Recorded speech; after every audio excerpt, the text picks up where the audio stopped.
Một phụ nữ 49 tuổi tái hôn với một ông lão kinh doanh dược liệu, mỗi tháng được chu cấp 3.000 tệ sinh hoạt phí. Dịp lễ Tết còn nhận hơn 10.000 tệ, nhưng chỉ sau 3 tháng, bà đã muốn ly hôn, yêu cầu ông lão chia cho mình nửa số cổ phần và tài sản. Khi ông lão dám từ chối, bà lập tức kiện ông ra tòa. Kết quả là thua kiện, bà vội vã tìm đến hòa giải viên để cầu cứu.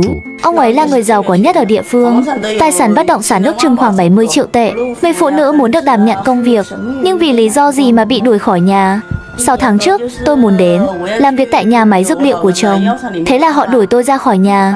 Họ không cho tôi đến nhà máy. Hễ nhắc đến chuyện đi làm là lập tức bảo tôi cút đi. Ông ấy nói thẳng như vậy, thậm chí không cho tôi ăn cơm. Hôm đó, người phụ nữ tìm đến hòa giải viên để than vãn. Bà nói mình vô cớ, bị chồng, con trai và con dâu của ông liên kết đuổi ra khỏi nhà. Giờ đây, bà chỉ có thể sống trong căn phòng 20 m², mỗi ngày trôi qua trong cô đơn. Nhớ lại lúc mới cưới, mỗi tháng được chồng cho 10.000 tệ tiêu vặt, bà không kìm được nước mắt. Người phụ nữ kết hôn cách đây 1 năm. Ông lão là nhà cung cấp dược liệu nổi tiếng ở địa phương. Tài sản của ông chắc chắn không hề nhỏ.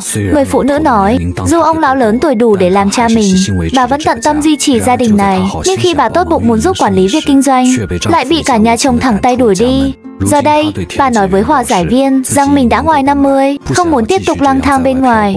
Bà khao khát một mái ấm, nên cầu xin hòa giải viên giúp bà trở về nhà, cùng chồng an hưởng tuổi già. Bà còn mong hòa giải viên thuyết phục chồng, cho phép bà tham gia quản lý việc kinh doanh, và tốt nhất là chia cho bà một nửa cổ phần. Sau khi thuyết phục được hòa giải viên, bà dẫn người hòa giải đến nhà chồng. Nhưng vừa đến cổng, người trong nhà vội khóa chặt cửa, rồi bực bội yêu cầu bà rời đi. Hóa ra, trong nửa năm qua, người phụ nữ đã đến gây rối nhiều lần, mỗi lần đều la lối, làm loạn, khiến cả gia đình không được yên. Lần này, bà còn dẫn theo truyền thông, thật khiến người ta thấy ghê tởm. Qua cánh cổng sắt, người đàn ông bày tỏ sự chán ghét, nói rằng cả gia đình đã đối xử tận tình với bà. Nhưng ngay khi vừa kết hôn, bà đã làm tổn hại danh tiếng kinh doanh của gia đình, thậm chí còn nhăm nhe chiếm đoạt tài sản, muốn ly hôn để chia nửa gia sản. Bà cưới ông chỉ vì tiền. Hơn nữa, bà không bị đuổi mà tự ý bỏ nhà ra đi. Cô không chịu, ngày nào tôi cũng cho tiền mà cô vẫn đi. Không ai đánh cô ra khỏi nhà. Giả sử tôi có giận cũng chỉ mắng cô, mà tôi đâu mắng cô, đuổi cô đi. Thực ra chính cô tự bỏ đi. Cô lừa tôi, ngày nào cũng tìm tôi. Cô lừa tôi vì ông già mắng tôi, không phải tại tôi, mà là do chính cô. Vậy cô đây cưới ông không phải để sống thật lòng sao? Cô ta muốn lừa tôi, cô lừa tôi nào có quan tâm. Ngoài ra, ngay khi vừa cưới vào nhà, bà đã bộc lộ bản chất thật. Người phụ nữ nghiện cờ bạc không thể kiểm soát. Ông có đầy đủ bằng chứng về việc này. Cô ấy mua à? Tôi mua. Không mua à? Không nghe thấy. Tôi chẳng có gì cả. Tôi nói thật với cô mua như cái này à? Cô mua chúng thế nào? Họ đưa ra bằng chứng về nghiên cứu số liệu xổ số hợp pháp ở Hồng Kông. Cái này là của cô đúng không? Không, họ để ở chỗ tôi.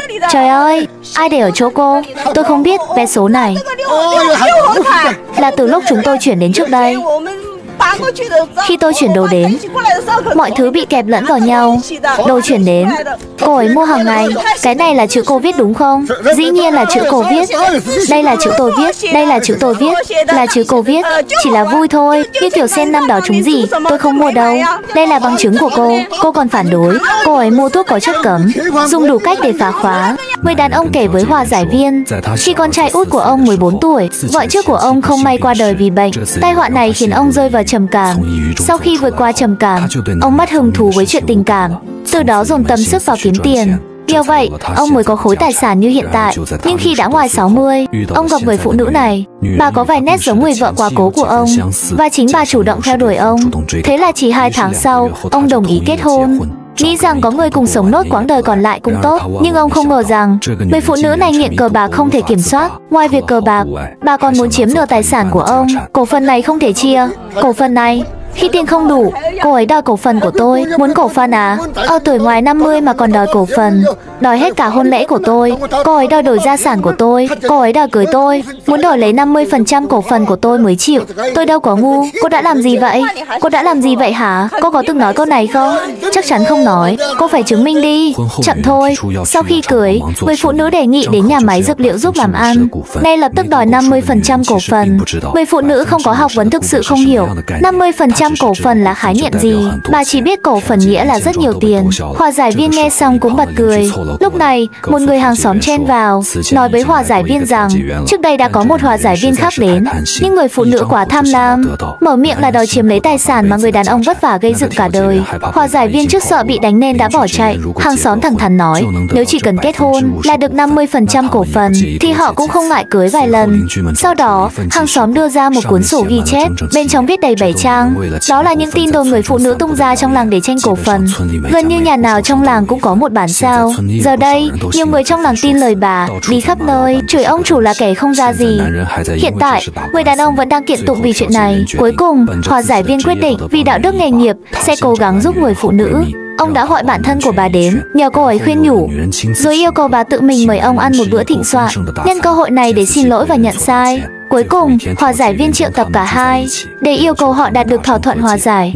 Người đàn ông trước tiên nói bà thực sự không tệ, nhưng ông vẫn muốn ly hôn. Hòa giải không xong, cứ chờ phán quyết tòa án. Nghe vậy, người phụ nữ bật khóc, và thế là cuộc hôn nhân chấm dứt. Tôi cưới ông ấy, chắc chắn là có tình cảm. Tôi thực sự có tình cảm, nhưng ông ấy luôn làm tôi nhục nhã. Tôi ở Mỹ gia lý, không phải vì ông ấy cưới tôi không quan tâm đến gia sản.